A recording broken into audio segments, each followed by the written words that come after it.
J'ai assaisonné avec les épices de base, du poivre, des oignons.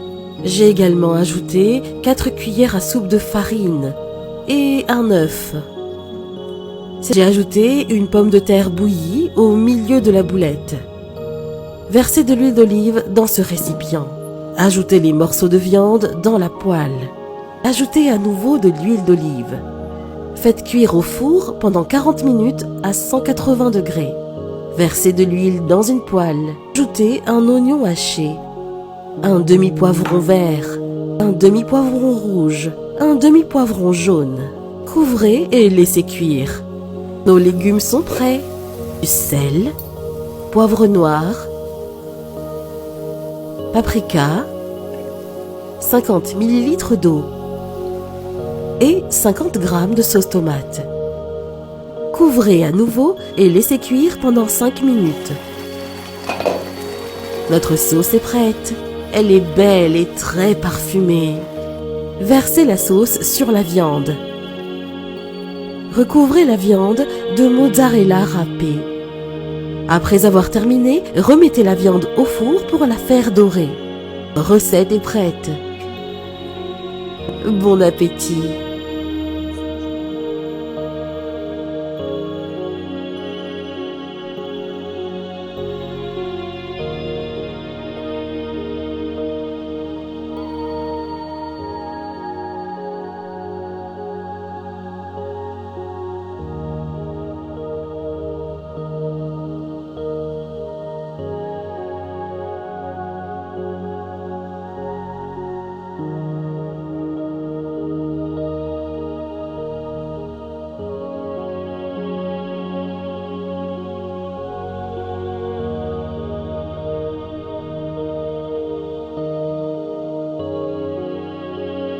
C'est une recette de poulet rôti très savoureuse.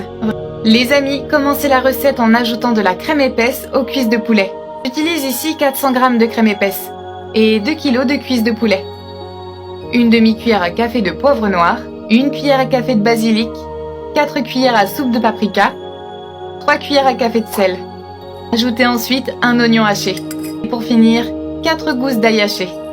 Laissez mariner le poulet pendant minimum 2 heures. Au bout de 2 heures, le poulet est prêt. Ajoutez maintenant tous les morceaux de poulet dans un plat allant au four. Mettez de côté pendant quelques minutes. Surtout, ne jetez pas la sauce. Ajoutez 3 pommes de terre coupées à la sauce à l'intérieur du sac. Ajoutez 100 g de champignons. Terminez avec une grosse carotte coupée en tranches. Mélangez bien tous les légumes avec la sauce. Versez la sauce avec les légumes sur le poulet. Faites cuire le poulet au four à 180 degrés pendant 50 minutes. Le poulet va libérer une certaine quantité d'eau. Donc, à l'aide d'un pinceau, étalez ce liquide sur le poulet pour le rendre plus juteux. Faites-le cuire au four pendant encore 15 minutes. Voilà les amis, notre recette est prête. Mais comment se fait-il que personne ne parle de cette recette? Elle devrait être virale. Dans un bol, vous ajoutez 1 kg de viande. Et ensuite, on assaisonne. Vous ajoutez une bonne quantité de sel, une cuillère de poivre, on allume le feu et on fait revenir la viande. Cette recette est incroyable. Une saveur parfaite et mélange d'épices. Je suis sûre que vous voudrez manger du riz avec de la viande tous les jours après cette recette. Voici le résultat en tout cas qu'on recherchait. J'ai fait cuire ma viande sur feu moyen, mais vous pouvez la faire cuire sur feu fort. Ou vous la faites cuire comme vous le préférez.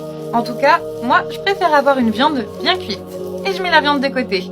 Dans la même poêle, vous ajoutez un oignon haché. Le fait de cuire dans la même poêle, je trouve que ça rend la recette encore plus délicieuse. Si vous préférez, vous pouvez aussi ajouter un peu d'huile d'olive, ou même de l'huile de coco, soyons fous. Et je rajoute un ail écrasé. Maintenant, je fais bien revenir les ingrédients ensemble. Cette recette est délicieuse et vous n'avez besoin que d'une seule poêle. Faites revenir tous les ingrédients maintenant. Ça sent tellement bon dans ma cuisine. J'ai vraiment hâte de goûter à ce plat. Lorsque vos assaisonnements sont tendres, il est temps d'ajouter les autres ingrédients. Une cuillère à soupe de moutarde et j'ajoute la viande. Une cuillère de sel. Vous décidez pour la quantité. Et j'ajoute de l'eau bouillante. Je remue à nouveau. Je trouve que c'est impossible de ne pas aimer cette recette, sauf si vous n'aimez pas la viande, et là, c'est normal. Vous laissez la viande bouillir pendant 4 minutes. Une fois que c'est fait, c'est le moment des pommes de terre. Vous prenez 2 pommes de terre pelées et coupées en dés, et une carotte coupée en dés, une boîte de pois, et vous ajoutez plus d'eau pour cuire les carottes et les pommes de terre. La saveur de cette recette est vraiment incroyable. Vous mélangez à nouveau. Et je vais aussi ajouter de l'eau pour couvrir tous les ingrédients. Et voilà, il ne reste plus qu'à cuire pendant 10 minutes. Vous couvrez pour accélérer le processus de cuisson. Et c'est fini. Maintenant, on passe au riz. Vous ajoutez une tasse de riz bien lavé. Vous remuez le riz et vous le faites cuire dans l'eau des légumes. On remue bien.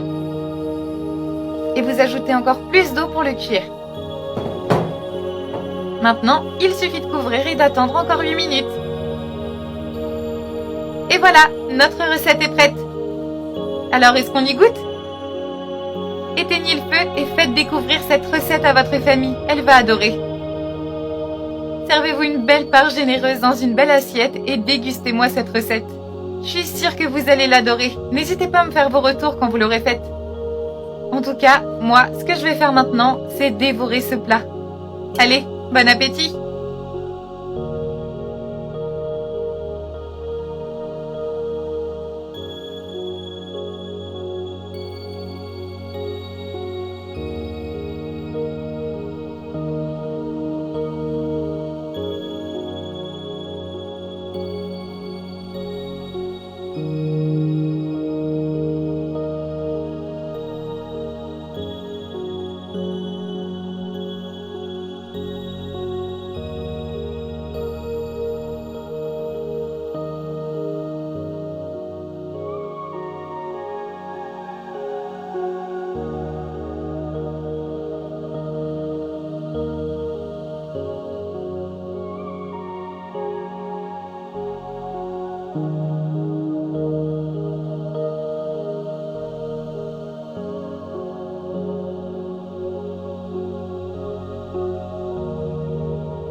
Quand je prépare cette recette de pâtes à la maison, il n'en reste rien. Pour commencer, ajoutez 200 g de pâte.